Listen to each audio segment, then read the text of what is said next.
একটি লাল ফোন, একসময় যার অবস্থান ছিল রাষ্ট্রের ক্ষমতার কেন্দ্রের একেবারে ভেতরে।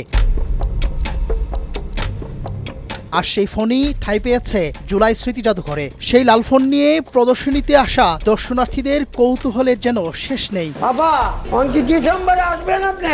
আপনি কি সকালে নাস্তা করতেন? হ্যাঁ, হ্যালো হ্যালো। লাল ফোনে অনেকেই কল দিচ্ছেন, অপার থেকে ভেসে আসছে শেখ হাসিনার কণ্ঠ।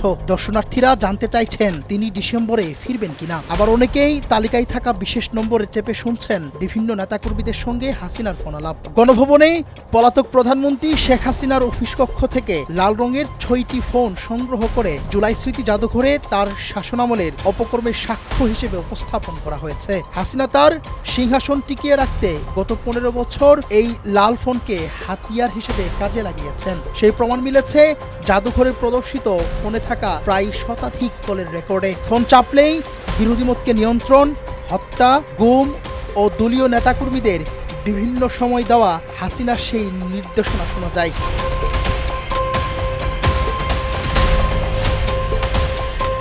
ছাত্রলীগ সভাপতি সাদ্দাম, শেখ ফজলে নূর তাপস সহ অনন্য নেতাকর্মীদের জুলাই আন্দোলনে ছাত্র জনতার উপর চালানো হত্যাযজ্ঞের আদেশও তিনি এই লাল ফোনে দিয়েছেন।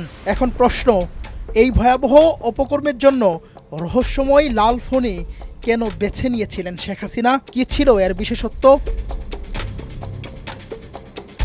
এই ফোনটি মূলত সাধারণ কোনো ল্যান্ডফোন নয়, এটি একটি বিশেষ নেটওয়ার্কিং ব্যবস্থা। এটি মূলত বিটিসিএল বা মোবাইল নেটওয়ার্কিং এর সাথে সংযুক্ত থাকে না। সেই সুযোগ কাজে লাগিয়ে শেরেবাংলা নগরে অবস্থিত অত্যন্ত সুরক্ষিত একটি রেড এক্সচেঞ্জ ও অপটিক্যাল ফাইবারের মাধ্যমে পরিচালিত করতেন শেখ হাসিনা।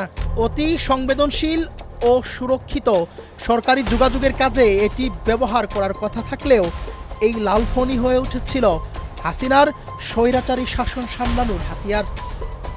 জুবাইর হাসান, নয়া দিগন্ত।